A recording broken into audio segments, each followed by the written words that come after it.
Hello guys, welcome back to சிறப்பு media 2.0. நம்ம ஆனந்தி இருக்காங்கல்ல, இப்போ தான் அந்த கேமுக்குள்ளேயே வந்திருக்காங்க போல். ஏன்னா இதுக்கு முன்னாடி கேமுக்குள்ளே வந்து நிறைய கெட்ட பேர் வாங்கினது தான் மிச்சம். ஏன் வாங்கினாங்க, எதுக்கு வாங்கினாங்க, சூனியக்கார பொம்மை அப்படின்லாம் கூட சொல்லிட்டு தெரிஞ்சாங்க நம்மளுடைய ஆனந்தி அவர்களை. பட் இப்போ வந்து பார்த்திங்க அப்படின்னா இண்டிவிஜுவலாக கேம் ப்ளே பண்ணுறதுனால அவங்களுடைய கேம் சில நேரங்கள் வந்து எடுப்படுமோ அப்படிங்கிற மாதிரி வந்து இருக்குது. ஏன் அப்படின்னு பார்த்தீங்கன்னா, இந்த பக்கம் ஆண்கள், அந்த பக்கம் பெண்கள் அப்படின்னு சொல்லி வச்சு பார்க்கும்போது ஆண்களை எதிர்த்து இவங்க வந்து நிறைய பிளான்ஸ் எல்லாம் வந்து பார்த்திங்கன்னா பெண்களுக்கு வந்து சொல்லியிருக்காங்க. பெண்கள்லாம் ஈஸியாக ஒத்துக்கிட்ட சில விஷயங்கள் இவங்க வந்து ஈஸியாலாம் ஒத்துக்கூடாது, இதில் தான் வந்து கேமே இருக்குது, நம்ம இப்படிலாம் பண்ணக்கூடாது அப்படின்னு சொல்லி அதை உடச்சி அதுக்கப்புறம் ஒரு கேம் ப்ளே பண்ணியிருப்பாங்க. ஸோ அதனாலே நிறைய ஏற்றஸ் எல்லாம் வந்து பார்த்திங்க அப்படின்னா ஆனந்தி அவர்களுக்கு வந்து இருந்தாங்க. அவங்க இப்போ வந்து இண்டிவிஜுவலாக கேம் ப்ளே பண்ணணும் அப்படின்றதுக்காக நம்ம பவித்ரா கூட சில விஷயங்கள்லாம் வந்து டிஸ்கஸ் பண்ணிட்டு இருக்காங்க. அந்த டிஸ்கஷன் என்னவா இருக்குது அப்படின்னா, ஜெப்ரி இருக்காப்புல, இந்த ஜெப்ரி எப்போ பார்த்தாலும் சௌந்தர்யா கூட வந்து சுற்றிட்டு இருக்கான், அவன் இப்போ பார்த்தீங்கன்னா ரொம்ப நெகட்டிவாக இருக்கான் அப்படின்னு சொல்லும்போது அதுக்கு பவித்ரா அவர்கள் வந்து ஆமாம், எப்போ பார்த்தாலும் வந்து சௌந்தர்யா கூட வந்து சுற்றிட்டு இருக்கான், எதுவாக இருந்தாலும் என்ன இன்புட்டாக இருந்தாலும் அது சௌந்தர்யாவுக்காக மட்டுமே பண்ணுற மாதிரி இருக்குது. ஸோ இதெல்லாம் மக்கள் பார்த்துட்டு தானே இருப்பாங்க அப்படிங்கிற மாதிரி பவித்ரா அவர்கள் வந்து சொல்கிறாங்க.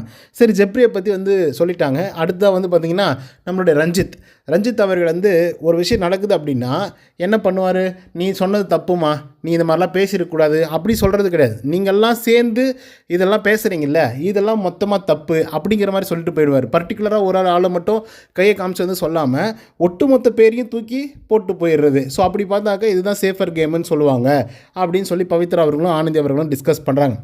அதுக்கப்புறம் தீபக்கு அவருக்கு ஃபேவரட்டாக இருக்கக்கூடிய ஆட்கள் கிட்ட ஒரு மாதிரி முகத்தை வந்து காட்டுறாப்புல, ஒரு மாதிரி கேம் ப்ளே பண்ணுறாரு, ஒரு மாதிரி முகத்தை காமிச்சிட்டு இருக்காப்புல.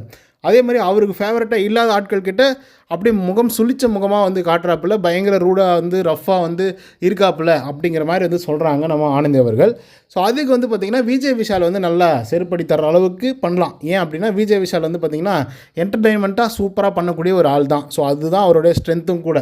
ஸோ இந்த என்டர்டெயின்மெண்ட்டை வச்சுக்கிட்டு யார் என்னென்ன மாதிரி விஷயங்கள்லாம் பண்ணுறாங்க, தப்பு பண்ணுறாங்க இல்லை சரியாக பண்ணுறாங்க, அதெல்லாம் வெளியே கொண்டு வரலாம், காமெடியாக சொல்லிட்டு போயிடலாம் அவங்க பண்ணக்கூடிய தப்பை அப்படிங்கிற மாதிரி ஒரு பெரிய டிஸ்கஷன் வந்து போயிட்டுருக்கு ஆனந்தி அவர்களுக்கும் பவித்ரா அவர்களுக்கும். ஆனால் இவங்க சொல்கிறதெல்லாம் உண்மை தான். ஆனால் இதை வந்து மக்கள் வந்து புரிஞ்சுக்கணும். ஜெப்ரி எப்பயுமே வந்து உண்மையாகவே வந்து சௌந்தர்யா கூட தான் வந்து இருந்துகிட்ருக்கான்.